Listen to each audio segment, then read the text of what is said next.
Yeah, and that's because we've got severe thunderstorms erupting just out to the west of us. There are 2 tornado warnings now, not in our area, not an immediate area, but it's closer to the Dells. And we're starting to see that rotation that was expected with these storms as they start getting their act together. Notice how we're just getting new thunderstorms forming here as well. We're going to see most of southeastern Wisconsin dealing with this. So this is the latest thunderstorm. These are going up pretty quickly now. And again, concerned that we will see some tornadoes, or at least the potential for tornadoes in our area. Even without that, I'm worried about big hail. And so if you park your car outside, but you have a garage, I'd put your car in the garage anywhere in southeastern Wisconsin. That would be a good recommendation because I think we may see some hail bigger than golf ball sized. Severe threat for all of southeastern Wisconsin, level 3 out of the category 5. And so that's going to go on until 10 o'clock tonight. That tornado watch goes until 10 o'clock. Notice the tornado warnings here. Severe thunderstorm warnings just west of Dodge County. And so everything right now moving north-northeast about 35 miles per hour, but we're starting to see additional development. I still think we'll see some warnings in our area, pretty certain of that. Let's talk about the timing. Storms developing rapidly. Right now, that's happening. Between 5 and 8 o'clock, that's our window where we have the best chance of seeing severe storms. The entire Weather Watch 12 team is ready to roll in case we do have tornado warnings. Gino's out in News Tracker right now. Molly Bernard is here in the studio with me, and Lindsay Slater is at the ready in case we do get really nasty storms. And of course, she's already been here for 12 News this morning and 12 News at 11. Storms moving out by 10 o'clock. Then we quiet things down. But we have to get through this evening. If we get any warnings, especially if we get tornado warnings, I want you to take those very seriously. I want you to make sure you know right now, where do I go if there's a tornado warning that's issued for me?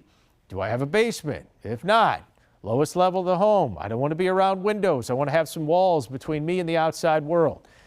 Gusts to 70 miles per hour is possible. Golf ball sized hail and larger. We've already seen that to the southwest of Madison. Tornadoes are possible. No confirmed tornadoes yet. We have the tornado warnings being issued by radar. There's certainly rotation in these storms. There's that severe threat taking up a huge chunk of the state. The biggest risk for tornadoes is right through our area. And so we're just seeing that come to fruition right now. Hopefully, we will miss out on the tornado risk, but I am definitely prepared, as all of you should be, for the potential for tornadoes, as well as the potential for some big hail, maybe up to ping pong size, golf ball size, maybe even closer to tennis ball if we maximize some of that lift that we're getting in the atmosphere right now and these huge updrafts. So we're just starting to see this come together. That's a high risk or a decent threat for seeing severe weather from now through about 9 o'clock. Strong winds, hail, and tornadoes. We're already seeing that out to the west. Here's what I want you to do. Have a severe weather plan. Make sure you know your kids know what to do. Make sure your neighbors know what to do. Know where to go if you live in a house, an apartment.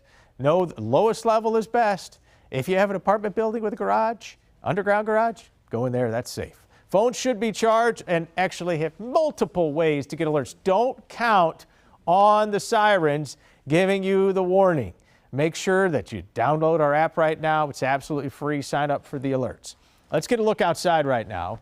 Pretty quiet so far. That is going to be changing, though, as we head throughout this forecast. As all around the area, clouds starting to take shape. Look at how hot it is. It's 91 in Janesville right now.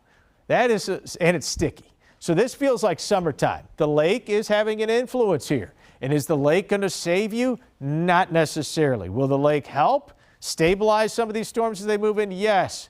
But as these storms will make it along the boundary there, sometimes that boundary where we're seeing the more stable air and the less stable air will actually create additional spin. Dew point temperatures around 70. That is sticky stuff. This is the stickiest air that we've had so far this year, and just a recipe with those temperatures near 90. Dew point temperatures near 70. That's an explosive environment for us to see these thunderstorms going up and continuing to cause trouble. All right, as we move past tonight, let's get through the night. Hopefully everybody's safe and sound, and then we talk about tomorrow. Tomorrow is a warm and windy day. High temperature of 82 degrees. Chance of thunderstorms late in the day. Some of those storms could be on the strong side. I don't think there's much of a tornado chance for tomorrow. Everybody is warm tomorrow with the southwesterly wind. And then as we head into Saturday, we quiet it down. Notice how cool it gets. As we head into Sunday and Monday, highs only in the 50s. And then a rainy, kind of chilly forecast as we head into Tuesday and Wednesday. High temperatures in the 50s. We're continuing to watch things closely here at Weather Watch 12. We're going to monitor our area, and we'll let you know as soon as we get warnings here. We're going to come right back in and talk weather, and hopefully we'll avoid the tornadoes, but that potential is there.